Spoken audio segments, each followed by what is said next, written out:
ماں پریزنٹیشن کے تمام دیکھنے اور سننے والے دوستوں کو میرا پیار اور خلوص بھرا سلام۔ حضرت ابراہیم علیہ السلام کی عمر مبارک 86 برس ہو چکی تھی، تاہم اولاد کی نعمت سے محروم تھے۔ انہوں نے اللہ تبارک و تعالیٰ کی بارگاہ میں کچھ اس طرح دعا کی: اے میرے رب، مجھے نیک اور صالح بیٹا عطا کر۔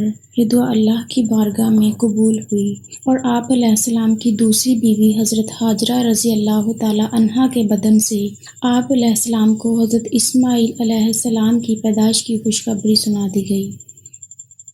عبرانی زبان میں اسماعیل کا تلفظ شمائل ہے۔ شما کے معنی ہے سن اور ایل اللہ کے مترادف ہے۔ چونکہ اولاد کے لیے آپ علیہ السلام کی دعا سن لی گئی تھی، اس لیے آپ علیہ السلام کا نام اسماعیل رکھا گیا۔ حضرت سارہ رضی اللہ تعالیٰ عنہا حضرت ابراہیم علیہ السلام کی پہلی بیوی تھی، اس لیے حضرت ہاجرہ رضی اللہ تعالیٰ عنہا کے بدن سے حضرت اسماعیل علیہ السلام کی پیدائش کی خبر ان پر شا گزری۔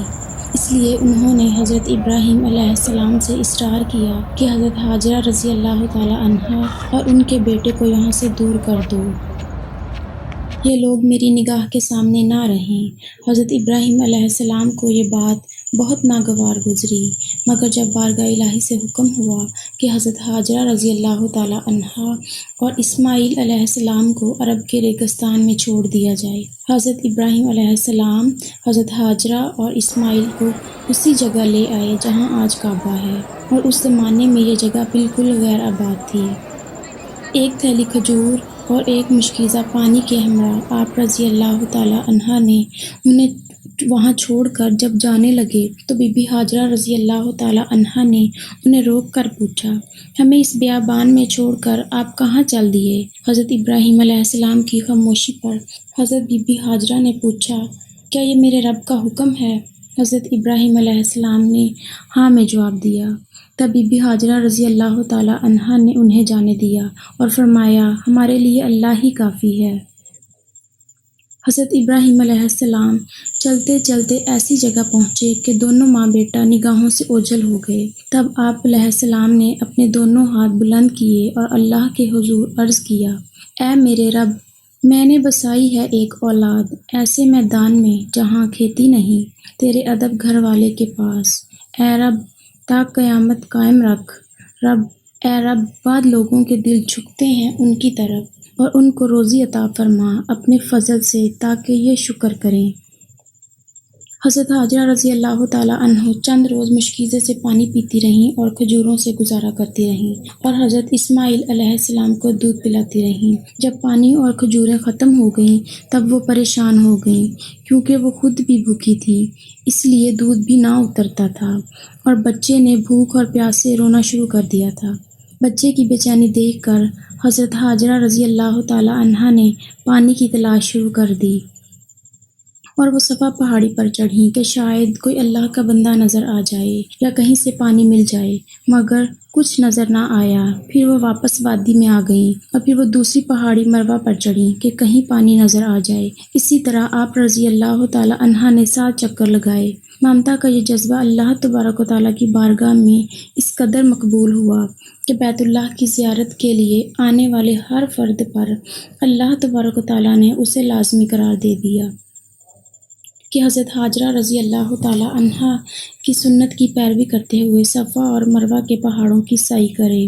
اس جستجو پر مشتمل عمل کی مقبولیت کا ایک اشارہ یہ بھی تھا کہ 7ویں چکر میں حضرت ہاجرہ رضی اللہ تعالیٰ عنہا جب بچے کے پاس واپس آئیں تو دیکھا کہ جس جگہ حضرت اسماعیل علیہ السلام روتے ہوئے ایڑیاں رگڑ رہے تھے، وہاں سے پانی کا چشمہ جاری ہو گیا، اور یہ چشمہ آج بھی موجود ہے، اور ہم لوگ اسے آب زمزم کے نام سے جانتے ہیں۔ معزز ویورز، ہزاروں سال گزرنے کے بعد چشمے کا پانی اسی طرح جاری ہے۔ اللہ تبارک و تعالیٰ نے اس میں مخلوق کے لیے شفا رکھی ہے۔ حضرت ہاجرہ رضی اللہ تعالیٰ عنہا یہ معجزہ دیکھ کر بے حد خوش ہوئیں اور اللہ تبارک و تعالیٰ کا شکر ادا کیا۔ اس کے بعد آپ نے بچے کو پانی پلایا اور خود بھی اس سے مستفید ہوئیں۔ اسی وقت اللہ تبارک و تعالیٰ کی طرف سے ایک فرشتہ نازل ہوا اور ان کی طرف سے وعید سنائی: اے ہاجرہ، اب خوف زدہ نہ ہو اور نہ ہی غمگین ہو، اللہ تبارک و تعالیٰ آپ کو اور اس بچے کو ضائع نہیں ہونے دے گا، کیونکہ یہ اللہ کا گھر یعنی مقام بیت اللہ ہے جسے اس بچے اور اس کے باپ نے تعمیر کرنا ہے۔ کچھ عرصے کے بعد بنو جرہ نامی ایک قبیلہ پانی کی فراوانی دیکھ کر حضرت ہاجرہ رضی اللہ تعالیٰ عنہا کی اجازت سے یہاں آ کر آباد ہو گیا۔ حضرت اسماعیل علیہ السلام کا بچپن اسی قبیلے کے افراد کے درمیان گزرا۔ ابھی حضرت اسماعیل علیہ السلام بچے ہی تھے کہ حضرت ابراہیم علیہ السلام نے خواب میں دیکھا کہ حضرت ابراہیم علیہ السلام اپنے لخت جگر کو اللہ کی راہ میں قربان کر رہے ہیں۔ آپ علیہ السلام نے مسلسل 3 راتیں ایک ہی طرح کا خواب دیکھا، لہٰذا آپ کو یقین ہو گیا کہ خواب یقیناً اللہ کی طرف سے ہی ہے، اور آپ علیہ السلام نے اللہ تبارک و تعالیٰ کے حکم کی تعمیل کا ارادہ فرما لیا اور اپنا تمام خواب اپنے بیٹے کو سنا دیا۔ پھر حضرت اسماعیل سے پوچھا، میرے بیٹے، میں تجھے اپنے خواب کے پیش نظر اللہ کی راہ میں قربان کرنا چاہتا ہوں، بتا تیری کیا رائے ہے؟ اس پر حضرت اسماعیل علیہ السلام نے انتہائی تحمل کے ساتھ فرمایا، بابا جان، آپ اللہ کے نبی ہیں اور اس کے برگزیدہ بندوں میں سے ہیں، آپ بے فکر ہو کر اللہ کے حکم کی تعمیل کریں، انشاءاللہ آپ مجھے انتہائی صبر والا پائیں گے۔ چنانچہ یہ دونوں اللہ کے بندے حکم خداوندی کے لیے گھر سے نکل پڑے۔ روایت میں آتا ہے کہ ابلیس نے انہیں ناکام بنانے کے لیے کئی طریقے اپنائے۔ سب سے پہلے وہ بی بی ہاجرہ کے پاس پہنچا اور انہیں بتایا کہ حضرت ابراہیم علیہ السلام اپنے بیٹے کو اللہ کی راہ میں قربان کرنے چل پڑے ہیں۔ اس پر بی بی ہاجرہ رضی اللہ تعالیٰ عنہ نے فرمایا، اسماعیل ہماری اکلوتی اولاد ہیں، ابراہیم ایسا نہیں کر سکتے۔ پھر ابلیس نے کہا، وہ اللہ کے حکم کے مطابق کر رہے ہیں۔ اس پر بی بی ہاجرہ رضی اللہ تعالیٰ عنہا نے فرمایا، اگرچہ میرے خالق کی رضا ہے تو میں اس پر راضی ہوں۔ جب یہاں ابلیس کے سارے وار ناکام ہو گئے تو اس نے حضرت ابراہیم علیہ السلام کو اکسانے کا ارادہ کیا اور ان کے دل میں باپ کی شفقت کو ابھارنے لگا اور کہا، اے ابراہیم، اسماعیل آپ کی اکلوتی اولاد ہیں اور آپ عمر رسیدہ ہیں، انہی سے آپ کی نسل ہے، یہ آپ کیا کرنے جا رہے ہیں؟ اس پر حضرت ابراہیم علیہ السلام نے جواب دیا، مجھے میرا بیٹا اللہ نے دیا ہے اور یہ میرے پاس اللہ کی امانت ہے، میں اللہ کے حکم پر راضی ہوں، وہ جیسے چاہے حکم دے، ہم اس کے تابع اور فرما بردار ہیں۔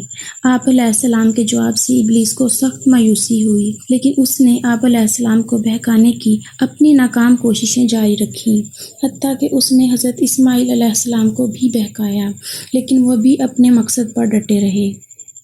حضرت اسماعیل علیہ السلام نے فرمایا، میں اپنے رب کی رضا میں راضی ہوں، میرے رب نے میرے باپا کو میری قربانی کا حکم براہ راست خواب میں دیا ہے، اور انبیاء کرام کے خواب سچے ہوا کرتے ہیں۔ کہا جاتا ہے کہ ابلیس نے انہیں 3 مرتبہ قربان گاہ جانے سے روکنے کی کوشش کی، اور 3 مرتبہ ہی حضرت ابراہیم علیہ السلام اور حضرت اسماعیل علیہ السلام نے ان پر کنکر برسائے اور اسے کامیاب نہ ہونے دیا۔ یہی وہ سنت ہے جس پر ہر سال حجاج کرام دہراتے ہیں، اور یہ سنت رمئی کہلاتی ہے۔ بالآخر دونوں باپ بیٹا وادی منع میں پہنچے، جہاں حضرت اسماعیل علیہ السلام کو ذبح کرنا تھا۔ تب کائنات نے وہ منظر دیکھا جو اس سے پہلے کبھی نہیں دیکھا تھا اور نہ شاید قیامت تک دیکھ پائے گی۔ زمین و آسمان ساکت ہیں، کائنات حیران ہے، فرشتے عرش سے زمین پر عجیب منظر دیکھ رہے ہیں۔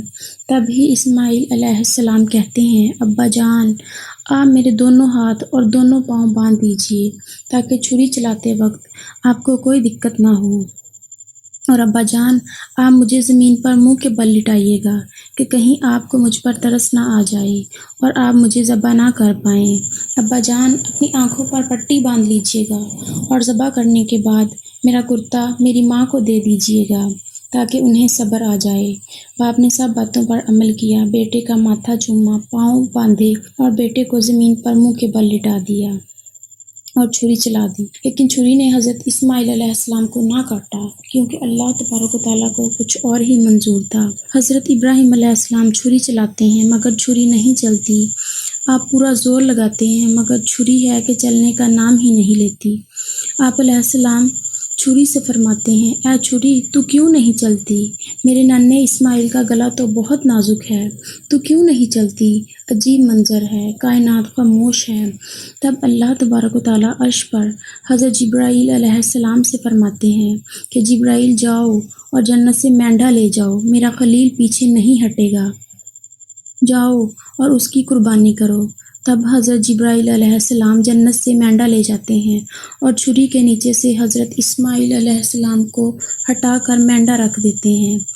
اب چھری کو چلنے کی اجازت ملی اور چھری چل گئی۔ تب حضرت ابراہیم علیہ السلام کے ہاتھوں پر گرم خون لگا اور بے ساختہ آپ کی زبان سے نکلا، اللہ اکبر، یا اللہ تیرا شکر ہے۔ مگر جب آنکھوں سے پٹی اتاری تو اسماعیل علیہ السلام صحیح سلامت ایک طرف بیٹھے ہیں۔ حضرت ابراہیم علیہ السلام کی تابعداری اور اسماعیل علیہ السلام کی فرما برداری بارگاہ الہی میں قبول ہوئی اور اللہ نے حضرت اسماعیل علیہ السلام کو ذبح ہونے سے بچا لیا اور ان کی جگہ جس جانور کی قربانی دی گئی اس سے متعلق روایات میں آتا ہے کہ وہ جنت سے لایا گیا ایک مینڈا تھا۔ یہی وہ قربانی ہے جس کو تا قیامت امت مسلمہ کے لیے نمونہ بنا دیا گیا ہے۔ اس واقعہ کا ذکر اللہ تبارک و تعالیٰ نے قرآن مجید میں کچھ اس طرح بیان فرمایا ہے، اور ہم نے اس کو پکارا یوں، اے ابراہیم تو نے سچ کر دکھایا خواب، ہم یوں دیتے ہیں بدلہ نیکی کرنے والوں کو۔ تو یہ تھا وہ قربانی کا واقعہ جس کو مسلمان عید الاضحیٰ کے موقع پر مناتے ہیں۔ معزز ویورز، امید ہے آپ سب کو آج کی ویڈیو بہت پسند آئی ہوگی۔ ایسے ہی مزید اچھی ویڈیوز دیکھنے کے لیے میرے چینل کو لائک کریں، سبسکرائب کریں اور شیئر کریں۔ ملتے ہیں ایسی ہی ایک اور ویڈیو کے ساتھ۔ اپنا اور اپنے پیاروں کا خیال رکھیے گا اور ہمیں اپنی دعاؤں میں یاد رکھیے گا۔ اللہ نگہبان۔